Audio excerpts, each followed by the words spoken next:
तो student welcome to our channel GS with Arjun. Student आज की इस वीडियो में हम पढ़ने वाले हैं वर्ल्ड मैपिंग को। मैपिंग ज्योग्राफी का एक ऐसा पार्ट होता है जो बहुत जरूरी होता है। इसे हम रट नहीं सकते, इसे समझना बहुत जरूरी है। और वर्ल्ड मैपिंग की जब बात आती है तो बिल्कुल ये इनिशियल फेज होता है। मैपिंग में अगर हम देखें तो ये मान के चलता हूं, ये इस वीडियो से यानी कि ये मेरी सीरीज का फर्स्ट लेक्चर होगा। और इस वीडियो से आप ये समझ सकते हैं कि बिल्कुल बेसिक से मैं पढ़ाने वाला हूं। मैपिंग में जो वर्ल्ड मैपिंग है वो बिल्कुल बेसिक इसलिए मानी जाती है कि अगर आपको ज्योग्राफी का जी भी नहीं पता ना, तो आप यहां से स्टार्ट करते हैं तो आने वाले लेक्चर्स के थ्रू आप ज्योग्राफी में एक अच्छी कमांड बना सकते हैं। तो दोस्तों आज स्टार्ट करते हैं वर्ल्ड मैपिंग के कुछ टॉपिक्स। कौन से टॉपिक हैं जो हमारे अक्सर एग्जाम्स में पूछे जाते हैं वर्ल्ड मैपिंग से रिलेटेड, तो हम नजर डालेंगे। तो देखते हैं, सबसे पहले आ जाता है महाद्वीप, फिर आता है महासागर, फिर आता है अन्य सागर। ये सब क्या होते हैं, इनकी एक्चुअल डेफिनेशन क्या है और क्या इनमें डिफरेंसेस हैं। ठीक है। इसी प्रकार से अक्सर आपने देखा हो अक्षांश या लैटिट्यूड से रिलेटेड कई सारे क्वेश्चन आते रहते हैं। उसी प्रकार से देशांतर हो गया, लॉन्जिट्यूड जिसे बोलते हैं, गोलार्ध हो गए, ये हेमिस्फीयर क्या होते हैं। ठीक है। और सबसे खास चीज आ जाती है भूमध्य रेखा। अक्सर आपने इक्वेटर का नाम सुना होगा, तो जिसमें भूमध्य रेखा आ जाती है, कर्क रेखा आ जाती है, मकर रेखा आ जाती है और प्रधान मध्यायन आ जाती है। यानी कि अगर हम इसे देखें तो जैसे ये आ जाता है हमारा भूमध्य रेखा यानी इक्वेटर, कर्क रेखा आ जाता है ट्रॉपिक ऑफ कैंसर, इसी प्रकार से ट्रॉपिक ऑफ कैप्रिकॉर्न और प्रधान मध्याह्न यानी कि टाइम मेरिडियन। ठीक है ना। इन टॉपिक्स को एक सिंगल वीडियो में हम समझने वाले हैं और ये सभी टॉपिक्स आपने देखे होंगे अक्सर किसी ना किसी एग्जाम में हमेशा ही पूछे जाते हैं, या ये मान सकते हैं हर एग्जाम में एक से दो क्वेश्चन मिनिमम इसका रहता ही है। इस लिहाज से हमने इस वीडियो की इंपॉर्टेंस देखी। तो चलिए शुरू करते हैं। दोस्तों मेरा पढ़ाने का तरीका थोड़ा अलग है, बहुत प्रैक्टिकल तरीके से चलेंगे। कोई मैं ये मान के चलता हूं कि मेरे सामने जो छात्र बैठा है या जो स्टूडेंट है, उसे ज्योग्राफी का अभी बिल्कुल बेसिक नॉलेज भी नहीं है। तो मैं अगर यहां से स्टार्ट करता हूं, बिल्कुल आप घबराइए मत, आप बिल्कुल सही ट्रैक पे हैं और बिल्कुल सही चैनल पे हैं। आप बहुत इजीली इसे समझने वाले हैं। ठीक है। बिल्कुल टेंशन मत लीजिए, बस मेरे साथ बने रहिए। देखिए, अर्थ है, ठीक है, यानी कि जो जिसमें हम रहते हैं, सब लोग जानते हैं। ठीक है। हमारी पृथ्वी। ओके। अब इस पृथ्वी को यानी कि पहले मैं बताने वाला हूं कि मैप को हम बिल्कुल बेसिक से यानी कि जीरो से स्टार्ट कर रहे हैं। ओके। तो मैपिंग को हम बिल्कुल जीरो से स्टार्ट करें तो ये हमारी अर्थ है यानी कि हमारी धरती यानी कि पृथ्वी। और इसे हमें समझने के लिए हमने कुछ नए आइडियाज को जन्म दिया। तो हमने क्या किया कि हमने इस अर्थ को इजिली अंडरस्टैंडिंग के लिए हमने ग्लोब का निर्माण किया, एक आर्टिफिशियल ग्लोब। ओके। अब इससे क्या फर्क पड़ा, इससे हम बिल्कुल यानी कि जो रियल जो अर्थ है ना, उसका प्रॉपर स्ट्रक्चर कैसा है हमारा, वो हमने एक तरीके से डिजाइन किया। और इसके थ्रू समझने की कोशिश की कि उस अर्थ पे हमारे जो अलग अलग कॉन्टिनेंट्स हैं या ओशंस हैं, वो कहाँ कहाँ किस किस जगह है। लेकिन इसमें प्रॉब्लम क्या आती है कि अगर मान के चलते हैं हमारा प्यारा भारत अगर यहाँ पे है, ठीक है, और अगर मुझे यूएस की लोकेशन देखनी है तो कई बार घुमाना फिर थोड़ा समझने में दिक्कत होती है। लेकिन ठीक है, अब इसी को और सरल रूप देने के लिए यानी कि थोड़ा और इजी बनाने के लिए हमने इसे उतारा एक प्लेन पेपर पर, जिसे कहा जाता है मैप। ठीक है। जैसा कि आप देख पा रहे हैं। ठीक है। इस प्रकार से हमने मैपिंग को डिजाइन किया और मैपिंग को हम इस सीरीज में सबसे पहले हमने उठाया वर्ल्ड मैप को, क्योंकि हमने अर्थ लिया, अर्थ से स्टार्टिंग कहां होती है, वर्ल्ड मैप से। अभी स्टार्ट करते हैं वर्ल्ड मैप को। तो जैसा कि आप देख पा रहे हैं कि ये है हमारा वर्ल्ड मैप। ठीक है। इसमें प्रैक्टिकली हम देखते हैं, देखने की कोशिश करते हैं। मुझे नहीं पता ये क्या है, मैं एज ए स्टूडेंट देखने की कोशिश कर रहा हूं, या मैं मानता हूं एक मेरे सामने छात्र है, उसे नहीं पता ये मैप है, लेकिन इसे समझना कहां से शुरू करना है। तो आप घबराइए मत। देखिए, ये वर्ल्ड मैप है हमारा। ठीक है। और स्टार्टिंग में मैं देखता हूं, मुझे दो चीज कलर के हिसाब से दिखाई देती है। एक ये नीला नीला एरिया यानी कि ब्लू जो एरिया है वो, ठीक है, और एक ये व्हाइट व्हाइट है। अगर आप इसे फिजिकल मैप पे देखेंगे तो इसमें आप क्या देख पाएंगे, ये जो एरिया होता है ये ब्राउनिश या थोड़ा थोड़ा ग्रीनिश हो जाता है, ठीक है। क्यों? क्योंकि ये एरिया जो कहलाता है, ठीक है ना, ये एरिया जो कहलाता है वो कहलाता है लैंड एरिया, ठीक है। और जो दूसरा जो एरिया होता है यानी कि जो सी, तो ये क्या होता है, ये होता है आपका ओशियन, ठीक है। अब इन दोनों में सबसे पहले हम किसे समझने की कोशिश करते हैं, सबसे पहले समझने की कोशिश करते हैं ये जो लैंड एरिया को, ठीक है ना, ये है क्या और ये बड़े बड़े से पार्ट्स क्या हैं, ठीक है। तो ये है हमारे कॉन्टिनेंट्स यानी कि महाद्वीप, ठीक है ना, ये क्या है, महाद्वीप।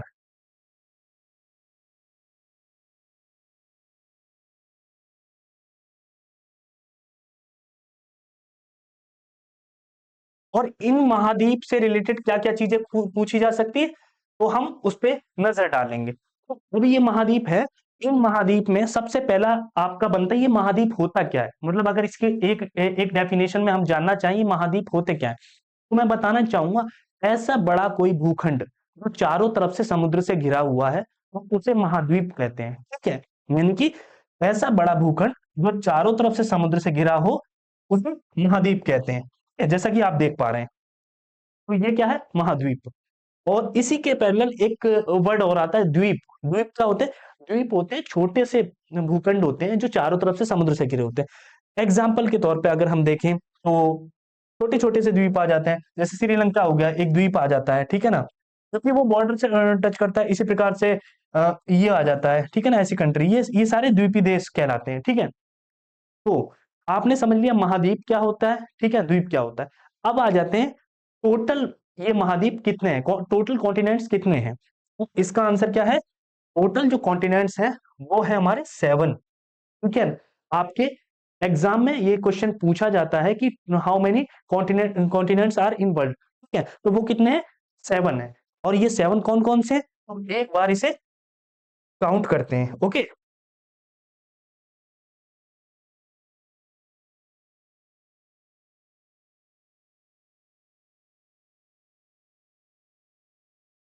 तो सबसे पहले आ जाता है, काउंटिंग स्टार्ट करते हैं एशिया से हम, यानी कि जो हमारा कॉन्टिनेंट है वो है कौन सा, एशिया। हम किस में रहते हैं, एशिया महाद्वीप में। एक, दूसरा आ जाता है अफ्रीका महाद्वीप, दो, तीसरा आता है यूरोप, हमने नजदीकी 3 महाद्वीप को ले लिया। फिर आ जाता है north America, 4 south America, 5 Antarctica, 6 और ऑस्ट्रेलिया, 7। तो कुल कितने महाद्वीप हुए, कुल 7 महाद्वीप हमारे हैं, ठीक है। विश्व में कुल कितने महाद्वीप हैं, 7 महाद्वीप हैं। तो हमने देखा कि जैसे कि हमारे 7 महाद्वीप हैं, ठीक है। लेकिन इसके अलावा एक चीज और पता होनी चाहिए कि क्षेत्रफल के अनुसार अगर हम देखें, ये तो हमने देख लिया कि कुल कितने होते हैं, 7 महाद्वीप है, लेकिन क्षेत्रफल के अनुसार यानी कि सबसे बड़ा सबसे छोटा महाद्वीप कौन सा है, इनसे अक्सर क्वेश्चन आ जाते हैं। तो एक पूरी सीरीज या श्रृंखला को समझने की कोशिश करते हैं, ठीक है। तो अब हम देखते हैं क्षेत्रफल के अनुसार, यानी कि क्षेत्रफल के अनुसार देखेंगे तो, यानी कि क्षेत्रफल के अनुसार,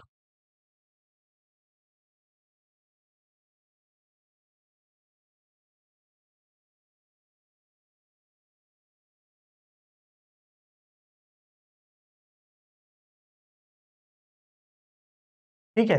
तो क्षेत्रफल के अनुसार देखेंगे तो सबसे पहला कौन सा आ जाता है, क्षेत्रफल के अनुसार देखेंगे तो हमारा सबसे पहला आ जाता है, सबसे बड़ा महाद्वीप कौन सा कहलाता है, एशिया महाद्वीप, जिसमें कि हम रहते हैं, ठीक है। तो सबसे बड़ा आ जाता है एशिया महाद्वीप। दूसरा कौन सा आता है, तो बिल्कुल जैसा दूसरा हमें दिखाई भी दे रहा है, हम देख सकते हैं बड़ा महाद्वीप कौन सा नजर आ रहा है, एशिया।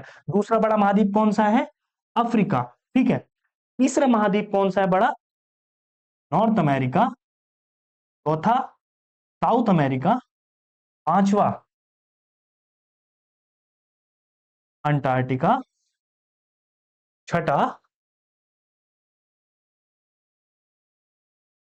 यूरोप, ठीक है। और सातवां है ऑस्ट्रेलिया, ठीक है ना।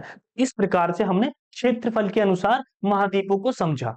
अब अगर क्वेश्चन पूछ ले आपसे कि बताइए कि सबसे बड़ा महाद्वीप कौन सा, तो बिल्कुल एशिया महाद्वीप, ठीक है। और सबसे छोटा कौन सा है, ऑस्ट्रेलिया महाद्वीप। ठीक है ना। तो यहां तक हमने समझा महाद्वीप को। अगला टॉपिक इसी में वर्ल्ड मैप में आप देखते हैं हमने क्या करा, हमने ये व्हाइट व्हाइट सा जो पोर्शन है इसे समझा, ठीक है ना, जो फिजिकल मैप पे ब्राउनिश या ग्रीनिश में होता है, ठीक है ना, क्योंकि जमीन का जो कलर होता है उसे रिफ्लेक्ट करता है। अब देखते हैं इस नीले भाग को देखते हैं, यानी कि जो ओशियन है, समुद्री भाग है, ठीक है।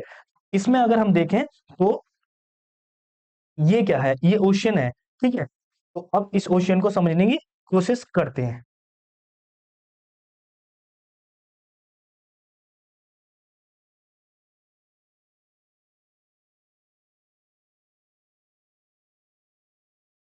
तो तो अब हम समझेंगे ओशियन, यानी कि अभी हमने पढ़ा ये सफेद भाग, यानी कि जो ब्राउनिश या फिजिकल मैप में देखेंगे तो ब्राउनिश या ग्रीनिश होता है।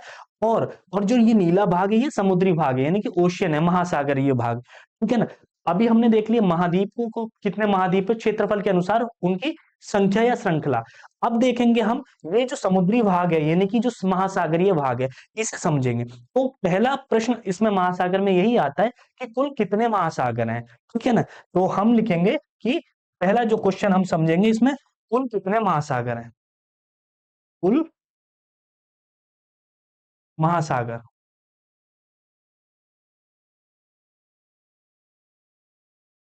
ये कितने हैं, ये हैं 5, ठीक है।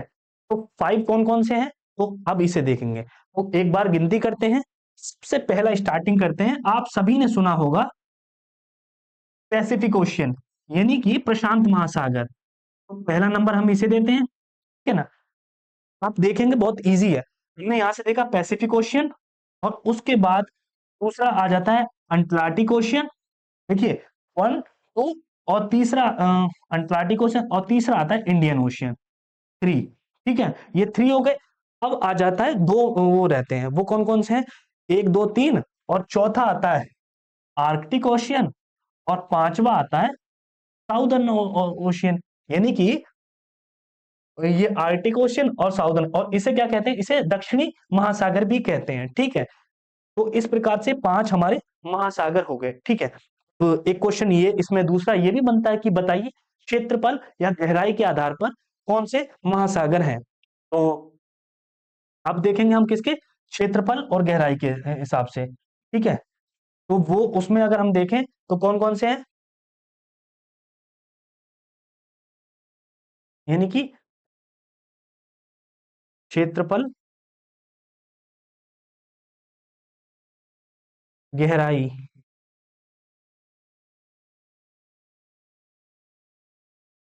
के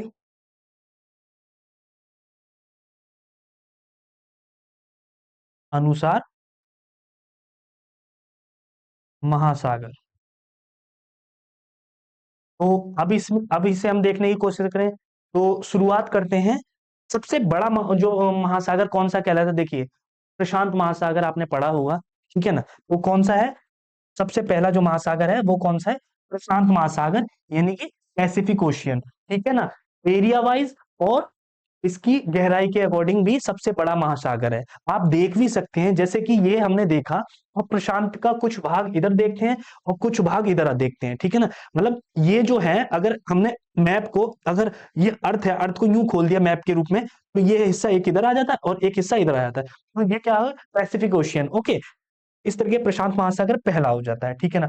इसके बाद दूसरा विशाल महासागर कौन सा कहलाता है, दूसरा विशाल महासागर आ जाता है हमारा सीधा सा अंटार्कटिक महासागर, ठीक है ना। अंटार्कटिक महासागर आ गया, यानी कि प्रशांत महासागर और अंटार्कटिक, यानी कि ये जो अंटार्कटिक का भाग है ये भी इसी में आता है, ठीक है ना। अटलांटिक आ गया। इसके बाद तीसरा, तो बिल्कुल तीसरा भी आ जाता है हमारा हिंद महासागर, यानी कि इंडियन ओशियन, ओके। अब आ जाते हैं ये दो महासागर बचते हैं, इसमें और इसमें कौन सा वो आ जाता है, तो बिल्कुल, तो हमारा जो दक्षिणी महासागर, इसकी तट रेखा लंबी है, इसके कारण से ये आ जाता है चौथे नंबर पे। और पांचवा जो आता है वो आता है हमारा आर्कटिक महासागर, ठीक है। कुल महाद्वीप हमने देख लिए, क्षेत्रफल के अनुसार महाद्वीप देख लिए, महासागर देख लिए, महासागर के साथ में क्षेत्रफल और गहराई के आधार पर महासागर देख लिए। अब हम एक टर्म और आती है सागर। ये सागर क्या होते हैं, देखो जिस प्रकार से महाद्वीप के बाद द्वीप आते हैं, उसी प्रकार से महासागर के बाद छोटा जो भाग होता है देश के आसपास, उसे कहते हैं सागर, ठीक है। यानी कि अगर हम देखें, जैसे आपने देखा होगा इंडिया, इंडिया के पास में कौन सा अरब सागर आ जाता है ना, अरेबियन सी, ठीक है ना, यहाँ आ जाता है अरब सागर, ठीक है ना। तो ये देखें तो ये आ गया अरब सागर, लेकिन अगर वास्तविक जो पूरा महासागर के रूप में देखें तो ये पूरा आ जाता है इंडियन ओशियन, ठीक है ना। तो आप समझ, इस प्रकार से इधर रेड सी आ जाता है। तो ये छोटे छोटे देशों से लगे छोटे छोटे जो भाग होते हैं, समुद्री भाग, उन्हें कहते हैं सागर। मेरी बात समझ गए, ठीक है। तो अभी हमने महाद्वीप देख लिया, अभी महासागर देख लिया। बढ़ते हैं अगले टॉपिक की तरफ, अपने अगले टॉपिक की तरफ, वो है हमारा अक्षांश और देशांतर, ठीक है ना। कौन सा? अक्षांश और देशांतर। इस मैप को हम बिल्कुल प्रैक्टिकली समझने की एक बार दोबारा देखते हैं। इस मैप में हमने कवर कर लिया ये सफेद हिस्सा जो था, ठीक है ना, यानी कि महाद्वीपीय भाग, और ये नीला हिस्सा यानी कि महासागरीय भाग। अब हम देखने की कोशिश करते हैं इस मैप में हमें और क्या नजर आ रहा है। इस मैप में हमें नजर आ रही है कुछ लाइंस, ठीक है। कौन कौन सी लाइन हमें नजर आ रही हैं? इस प्रकार की कुछ रेखाएं, ठीक है, और इस प्रकार की कुछ रेखाएं। तो जानने की कोशिश करते हैं ये क्या चीज है। यानी कि अगर हम देखते हैं,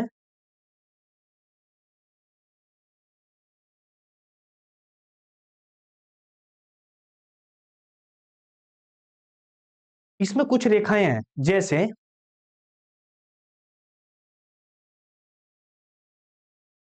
ये रेखाएं,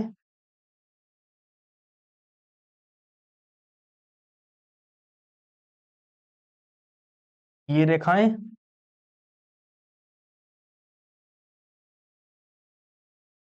इस प्रकार की जितनी भी ऐसी रेखाएं हैं, ठीक है, नीचे तक आप देखते हैं, ठीक है ना। इन रेखाओं को क्या कहते हैं? ठीक है ना, इन रेखाओं को कहते हैं अक्षांश रेखाएं, ठीक है।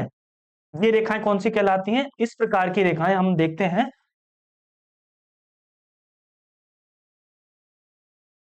इस प्रकार की जो रेखाएं होती हैं उन्हें क्या क्या कहा जाता है, मतलब शुरू से लेके प्रकार की कई सारी रेखाएं होती हैं हमारी अर्थ पे। ये कौन सी रेखाएं कहलाती हैं? ये कहलाती हैं हमारी अक्षांश रेखाएं। कौन सी? अक्षांश रेखाएं, ठीक है, ठीक है। इंग्लिश में अगर देखें तो हम इसे कहते हैं लैटिट्यूड, ठीक है। इस प्रकार की जो रेखाएं होती नहीं, यानी कि ऐसे ऐसे जो रेखाएं होती हैं उन्हें क्या कहते हैं? अक्षांश रेखाएं। और इसी प्रकार से कुछ और रेखाएं होती हैं जो हॉरिजॉन्टल होती हैं, उन्हें क्या कहते हैं? ये जिस प्रकार से जो रेखाएं होती हैं, ये नीचे से नीचे की तरफ भी आती हैं कुछ रेखाएं, ठीक है। ये आपने देखा होगा, ठीक है।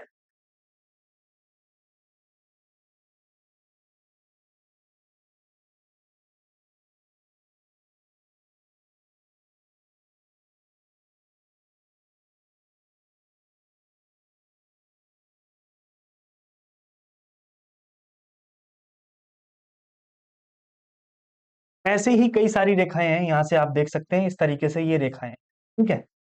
ये रेखाएं क्या कहलाती हैं? ये रेखाएं होती हैं, नीचे तक हम इसे खींचेंगे तो जो ये रेखाएं होती हैं इन्हें क्या कहते हैं? यहां से यहां तक अगर हम देखें तो इन्हें इस प्रकार की जो रेखाएं होती हैं वो क्या कह लेते हैं? देशांतर रेखाएं,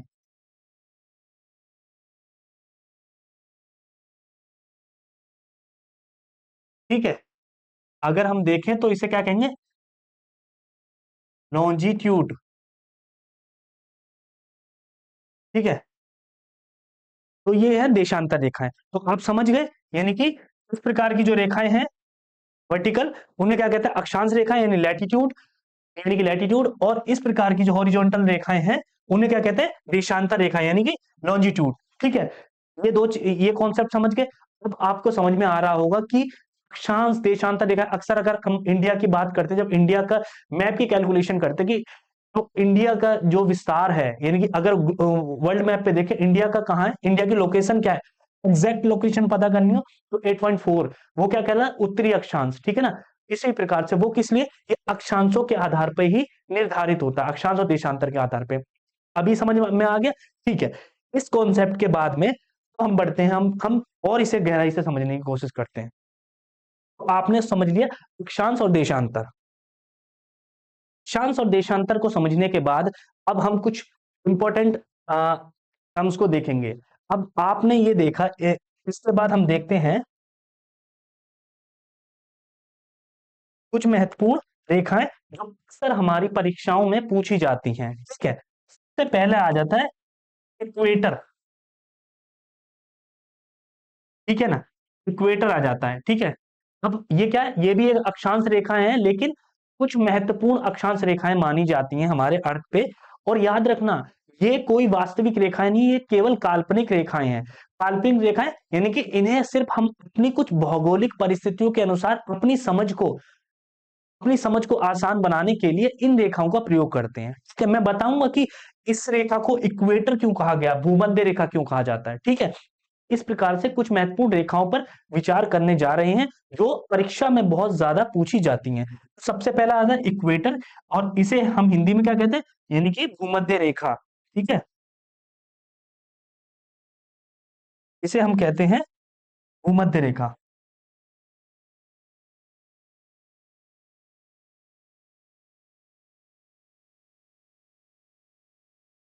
और इसका पैमाना क्या होता है, ये होती है हमारी इक्वेटर, ये कहाँ होती है, 0 डिग्री माना जाता है। यानी कि को अगर हम दो भागों में विभाजित करते हैं, मान के चलिए अर्थ एक वाटरमेलन है, यानी कि एक तरबूज है, इस तरबूज को एक बीच के हिस्से से हम अगर काटते हैं तो ये बिल्कुल सेंटर पे आती है।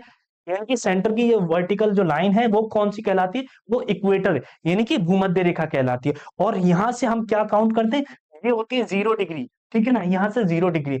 अब इसे इसे डिवाइड करने के बाद पृथ्वी दो भागों में विभाजित हो जाती है। कौन कौन सा भाग, सबसे यानी कि एक ऊपर का भाग, एक नीचे का, एक नॉर्दर्न भाग और एक साउदर्न भाग। इसके आधार पर इसके आधार पर क्या कहलाता है, इसके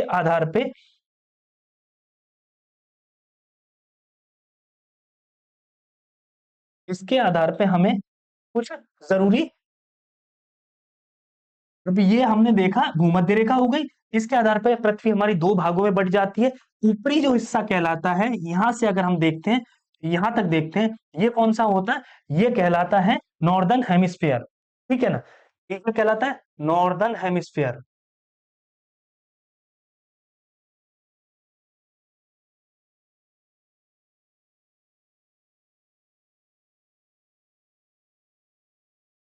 यानी कि उत्तरी गोलार्ध,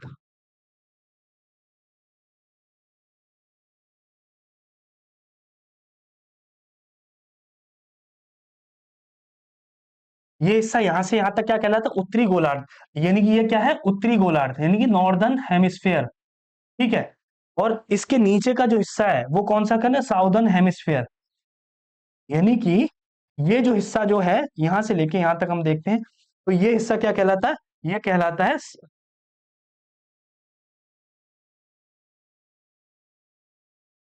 हेमिस्फीयर।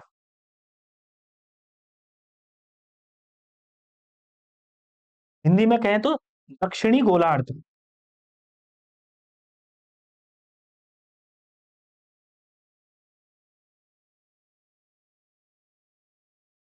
ठीक है, तो इस प्रकार से आपने देखा कि दो भागों में किसने बांट दिया पृथ्वी को, भूमध्य रेखा ने यानी इक्वेटर ने।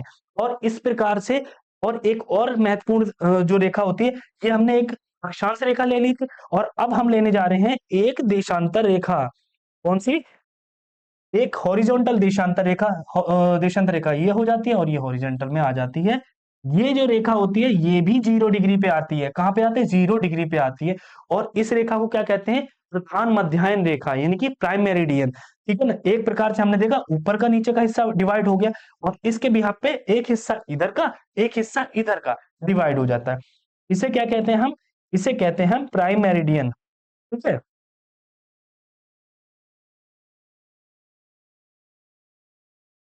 Prime meridian. ठीक है ना, यानी कि अगर हम देखें तो इसे क्या कहते हैं, प्रधान मध्याह्न, यानी कि प्रधान।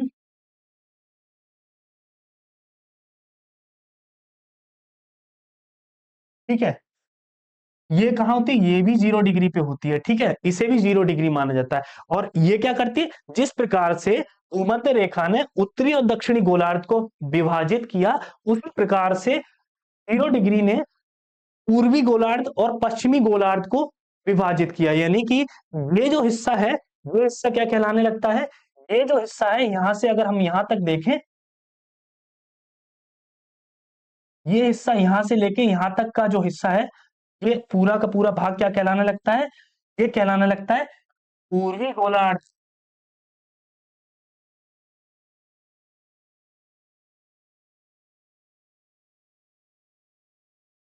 ठीक है ना? इंग्लिश में देखें तो ये क्या कहलाता है? Eastern hemisphere.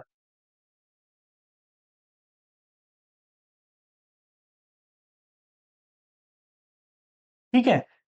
इसी प्रकार से इसके ऑपोजिट देखें तो ये वाला जो हिस्सा है, ये कहलाता है पश्चिमी गोलार्ध।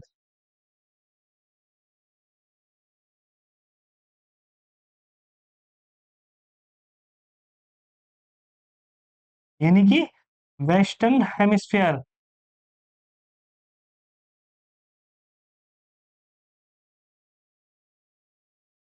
ठीक है। और इसी कारण से आपने देखा होगा, अक्सर हम अपनी चर्चाओं में कहते हैं या मीडिया में आपने सुना होगा, वेस्टर्न कल्चर को इंडिया फॉलो कर रहा है पूरी तरीके से। तो ये कहां से आता है? ये आता है हमारी जो कंट्रीज हैं, हम जिस भाग में है, इंडिया कहां पे? इंडिया है किस में? अगर इंडिया को देखें तो ये देखेंगे तो ये किस पार्ट का? अब देखो, इसका समझना किस लिए जरूरी होता है? इसका समझना इसलिए कि इससे हमें ये पता चल जाता है कि हमारा जो कंट्री है किस गोलार्ध में, यानी किस हेमिस्फीयर में। तो देखा, इंडिया किस में है? नॉर्दर्न हेमिस्फीयर में। ओके। दूसरा अगर हम देखें तो पूर्वी में है ईस्टर्न हेमिस्फीयर या पश्चिमी में है? तो हमारा किस में? ईस्टर्न हेमिस्फीयर में, यानी कि पूर्वी गोलार्ध में। जब आप लोकेशन को देखेंगे ना, तो यही यहां से आता है, यहां से लेके यहां तक का उत्तरी गोलार्ध, और यहां से यहां तक कैलकुलेट करते हैं तो पूर्वी गोलार्ध काउंट किया जाता है। ठीक है। अब इस प्रकार से, और ये जो वेस्टर्न, इसी कारण से ये पश्चिमी गोलार्ध है, और ये जो वेस्टर्न है हमारे जो वेस्ट में है, तो इसी तरीके से जो वेस्टर्न कल्चर की बात आती है, वो हम इन कंट्रीज को कहते हैं। ठीक है ना? यूएस हो गया, यूरोपियन कंट्री हो गया, इन्हें हम अक्सर वेस्टर्न वर्ल्ड इसीलिए कहते हैं क्योंकि ये आते हैं पश्चिमी गोलार्ध में, और इसीलिए इन्हें वेस्टर्न वर्ल्ड की कैटेगरी में रखा जाता है। ठीक है, पश्चिमी संस्कृति। ठीक है। तो ये हमने ये देख लिया।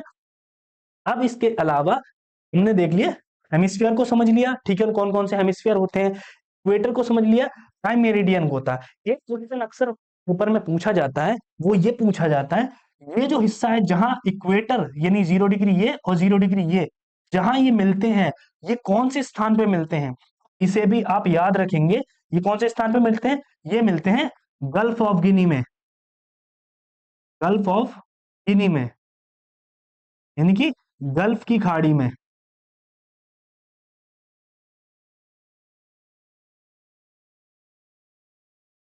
ठीक है। तो इस पॉइंट को हमेशा याद रखना, आपके पेपर में जब पूछता है तो ऐसी लोकेशंस को पूछ लिया जाता है। ठीक है। तो अभी हमने ये देख लिया, हमने हेमिस्फीयर को समझ लिया।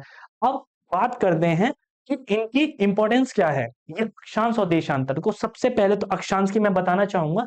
अक्षांश से क्या होता है, आप ना ये लोकेशन आइडेंटिफाई करने में मदद करते हैं। फॉर एग्जाम्पल, मुझे ये पता करना इंडिया कहाँ है। अब मैंने ये अक्षांश की 0 डिग्री इक्वेटर से अगर हम देखें तो काउंट करते हैं उत्तरी गोलार्ध में। ठीक है। और फिर अगर मेरे को, अगर ये जो देशांतर रेखा ये डिसाइड करती है कि कहाँ है, पूर्वी देशांतर में है। अगर किसी को ये बताना है, मान के चलते हैं यूएस में कोई बंदा बैठा है, उससे कहना कि भाई आपको वहां जाना है, उस वो ओशियन के मार्ग से आता है, और उसके बाद उसे बताता है कि आप उत्तरी गोलार्ध में जाओ और पूर्वी देशांतर में, तो वो कहाँ, उसकी लोकेशन कहाँ आ जाएगी? यहाँ आ जाती है, यहाँ पूर्वी गोलार्ध में आ जाता है। ठीक है। इस प्रकार से लोकेशन आइडेंटिफाई करने में ये हेल्पफुल होता है। दूसरी चीज क्या आ जाती है? दूसरी चीज आती है कि जो इनकी जो देशांतर रेखाएं आ जाती हैं, यानी लॉन्जिट्यूड आती हैं, इनका सबसे बड़ा एक इंपॉर्टेंट रोल ये भी रहता है कि ये टाइम को कैलकुलेट करने में मदद करती है। मतलब ये है कि आपने देखा होगा, जो सन है यानी कि सूरज की जो रोशनी पड़ती है, सबसे पहले ईस्टर्न हेमिस्फीयर में पड़ती है, और जैसे जैसे आगे बढ़ती है उसी हिसाब से टाइम भी चेंज होता रहता है। ठीक है। तो अब अगर हम इंडिया की बात करें, इंडिया में इस हिस्से में सन की रोशनी सबसे, यानी कि अरुणाचल प्रदेश में, ठीक है, सबसे पहले रोशनी पड़ती है। और आप देखेंगे गुजरात में पड़ती है दूसरे, सबसे आखिर में। और दोनों के बीच पता है 2 घंटे का अंतराल है, 2 घंटे का डिस्टेंस है। ठीक है। अब 2 घंटे का दोनों के बीच डिफरेंट है, डिफरेंट 2 घंटे का क्यों है? इसके लिए हमने क्या करा, एक मिडिल की देशांतर रेखा को लिया, यानी कि लॉन्जिट्यूड को लिया, और जहां जो टाइम है यानी कि 8.2 अगर हम देशांतर को यूज करते हैं, तो हम एक मिडिल टाइम को यूज करते हैं। इस तरीके से टाइम को डिफाइन करने में भी मददगार होती है। ठीक है, तो इस प्रकार से हम अक्षांश और देशांतर समझ लिए, इनकी इंपॉर्टेंस क्या है वो समझ लिए। ठीक है, अब हम कुछ महत्वपूर्ण और लाइन पे विचार करें, थोड़ा और गहराई से उतरने की कोशिश करते हैं। तो हम इस अक्षांश और देशांतर के बाद हम समझने की कोशिश करते हैं इस अक्षांश रेखाओं में दो महत्वपूर्ण लाइंस हैं जिनसे भी क्वेश्चन अक्सर पूछा जाता है। जैसा कि आप देख रहे हैं, दो लाइन हमें कौन सी नजर आ रही है, एक आ जाता है ये, यानी कि ट्रॉपिक ऑफ कैंसर, ठीक है, दूसरी लाइन आती है ट्रॉपिक ऑफ कैप्रिकॉर्न। ठीक है ना, इनकी लोकेशन, हाँ एक चीज और ध्यान रखना है कि जैसे जैसे 0 डिग्री से आप उत्तरी गोलार्ध में अगर ऊपर की तरफ बढ़ते तो ये डिग्रियां बढ़ने लगती हैं। जैसे 30 हो गया, यहाँ 60 हो गया, 120 हो गया, ठीक है ना, तो इस तरीके, इसी प्रकार से नीचे जाएंगे तो इस प्रकार से। तो ये इन रेखाओं की स्थिति क्या है, यानी कि ये कहां पर है, तो याद रखना है ये हमारी जो इनकी लोकेशन है वो है 23.5 डिग्री, है ना, ये कितना है 23.5 डिग्री उत्तरी अक्षांश, क्या हाँ उत्तरी में है ना, तो ये क्या है उत्तरी अक्षांश, यानी कि 23.5 डिग्री उत्तरी अक्षांश। ठीक है ना, यानी कि टॉपिक ऑफ कैंसर, इसे क्या कहते हैं, इसे कहते हैं हम कर्क रेखा, कर्क रेखा। दूसरी आती है ट्रॉपिक ऑफ कैप्रिकॉर्न, इसे क्या कहते हैं, ये कहती है मकर रेखा,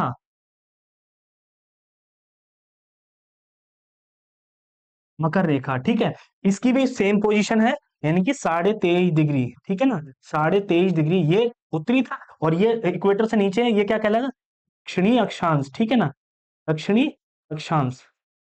ओके, अब ये इन लाइन को आप क्यों पढ़ रहे हैं, इनकी क्या ऐसी इंपॉर्टेंट है, मैं बता दूं इसकी इंपॉर्टेंस बहुत ज्यादा है। उसका रीजन है इनकी भौगोलिक स्थिति, यानी कि ये है कि एक अगर हम उस एग्जांपल में देखेंगे, जो हमारा जो सन होता है, ठीक है ना, अर्थ क्या है सन के अराउंड चक्कर लगाती है। ओके, अब क्या करती है, एक टाइम क्यों 365 दिन में एक इसका चक्कर पूरा होता है, इसी दो टाइम को हम देखते हैं। एक आता है दिसंबर का, जो कि अभी पिछले महीने ही चल रहा था। ठीक है, इस समय, अब ये जो लाइन होती है ये कहलाती है इक्वेटर। ठीक है ना, इससे आपको पता चल गया इक्वेटर की इंपॉर्टेंस क्या है, उसे 0 डिग्री पे क्यों रखा गया है। ठीक है, अब इसके नीचे अगर हम देखें, ये आ जाती है ट्रॉपिक ऑफ कैप्रिकॉर्न। ठीक है, दिसंबर के टाइम क्या होता है, दक्षिणी गोलार्ध, यानी कि जहां हमारा ऑस्ट्रेलिया हो गया, दक्षिण अमेरिका हुआ, यहाँ क्या होता है, यहाँ क्योंकि पृथ्वी हमारी 23.5 डिग्री झुकी हुई है। ठीक है ना, 23.5 डिग्री झुकी हुई है एक्चुअल में, उसकी वजह से क्या होता है, ये इक्वेटर यानी कि भूमध्य रेखा, और झुके होने के कारण से क्या होता है, इसका एक हिस्सा यानी कि जो नीचे का हिस्सा है, ये किसके, ये सूरज की रोशनी के दायरे में आ जाता है। ठीक है, तो सूरज की रोशनी यहां पड़ती है, और आप देखेंगे उत्तरी गोलार्ध यानी कि जिसमें इंडिया वगैरह है, यहाँ पर, यहाँ क्या आता है, यहाँ रोशनी कम हो जाती है। ठीक है ना, यहाँ देखते हैं, आप देखें रोशनी की सीधी रेखाएं कहां पड़नी है, इस गोलार्ध में, यहाँ है, यहाँ कम रह पड़ते हैं, तो इस कारण से इसकी इंपॉर्टेंस पड़ जाती है। ये क्या मकर रेखा। और फिर हम चलते हैं और आते हैं हम जून में। इंडिया की बात करी जाए तो जून के टाइम में क्या होता है, यानी कि जून में क्या होता है, इंडिया में बहुत ज्यादा गर्मी होती है, तो ये हमारी आ जाता है ट्रॉपिक ऑफ कैंसर आ जाती है, और ये क्या इक्वेटर। क्या आपने देखा, वो जब चीज घूम के यहां से यहां तक आती है, तो ये हिस्सा जो है सूरज के सामने, यानी कि इसका उत्तरी गोलार्ध सूरज के सामने आ जाता है। इसकी वजह से जो सूरज की जो किरणें हैं वो सीधी उत्तरी गोलार्ध में पड़ती हैं। उत्तरी गोलार्ध में पड़ने की वजह से क्या होता है, उत्तरी जो गोलार्ध है वो गर्मी, यहाँ गर्मी होने लगती है। ठीक है, गर्मी होने, यहाँ आपने देखा इसके एक सबसे बड़ा रोल किसका है, इक्वेटर का, ये डिवाइड करती है, और ये जो जहां बिल्कुल सीधी रेखाएं पड़ती हैं, लंबवत पड़ती हैं, तो इसे क्या कहते हैं, ट्रॉपिक ऑफ कैंसर। इस तरीके से आपने समझने की कोशिश की, जो आपकी ट्रॉपिक ऑफ कैंसर और ट्रॉपिक ऑफ कैप्रिकॉर्न, इनकी क्या रोल है। ठीक है, ये क्या रोल प्ले करती हैं। ठीक है, तो हमने देखा ट्रॉपिक ऑफ कैंसर और ट्रॉपिक ऑफ कैप्रिकॉर्न और उनका रोल क्या रहता है हमारे ज्योग्राफी में। ठीक है, अब इसके बाद हम देखने की कोशिश करते हैं कि इस मैप में हमने लगभग लगभग सारी चीजें समझ ली हैं। ठीक है, अब एक चीज अगर आप देखना चाहें तो ये देख सकते हैं, हाँ, ये 60 डिग्री है हमारा, तो ये यहाँ क्या आ जाता है, साढ़े 66 पे आता है। ठीक है ना, ये आता है 66.5। ठीक है, ये आता है आर्कटिक सर्कल, इसी प्रकार का यहाँ आ जाता है आर्कटिक सर्कल, और इसी प्रकार से यहाँ भी आता है आर्कटिक सर्कल। ठीक है, और ऊपर का जो पोल यहाँ 0, यानी कि ये ध्रुवीय क्षेत्र कहलाते हैं। अगर हिंदी में ये क्या क्या है, इसे ऊपर का देखें तो ये क्या आता है, ये पोल्स आ जाते हैं। ये कौन सा पोल कहलाता है? ये आता है नॉर्थ पोल, ठीक है। और ये आ जाता है कौन सा? साउथ पोल, यानी कि उत्तरी ध्रुव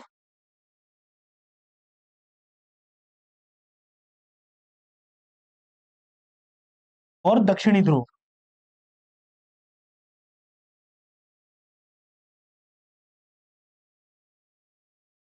ठीक है। तो इस प्रकार से हमने सभी कॉन्सेप्ट को लगभग लगभग हमने कंप्लीट कर लिया है, और आशा करता हूं कि आपने सभी टॉपिक्स को समझ लिया होगा, ठीक है। तो इस प्रकार से ये आ जाता है, और ये हमारे इस मैप में अगर आप देखने की कोशिश करते हैं, लगभग लगभग सारी चीजें जो हमें एक मैप के लिए, बेसिक मैप के लिए जानना जरूरी है, वो हमने समझ ली। तो दोस्तों ये थे बेसिक वर्ल्ड मैप के सभी टॉपिक्स, जो बहुत इंपॉर्टेंट है। हर एग्जाम में, छोटे से लेके बड़े एग्जाम में ये क्वेश्चन पूछे जाते हैं, ठीक है ना। और मैं कहता हूं कि ज्योग्राफी में आपको अगर कहीं से शुरुआत करनी है तो वर्ल्ड मैपिंग से स्टार्ट कर सकते हैं। और ये मेरी इस सीरीज का फर्स्ट लेक्चर था, जिसमें हम धीरे धीरे आने वाली वीडियोस में step by step advance level तक ले जाने की कोशिश करेंगे, ठीक है।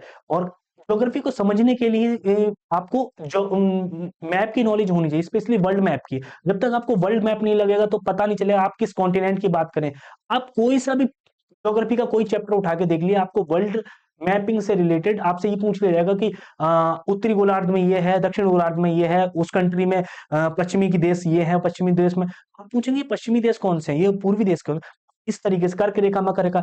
इस वीडियो को मैं मानता हूं, अगर इस वीडियो को आपने पूरा सुना है ना, तो मैं गारंटीड कह रहा हूं कि आप किसी भी परीक्षा में जाइए, आपसे 1 से 2 क्वेश्चन जरूर मिलेगा। तो दोस्तों आशा करता हूं वीडियो अच्छी लगी होगी। अगर वीडियो अच्छी लगी तो प्लीज लाइक करें, सब्सक्राइब करें और शेयर करें। दोस्तों ये मेरी पहली वीडियो है यूट्यूब पे, सो प्लीज सपोर्ट कीजिए। और मैं चाहता हूं कि आगे इस सीरीज को मैं कंटिन्यू रखूं, so please support me, and thank you so much.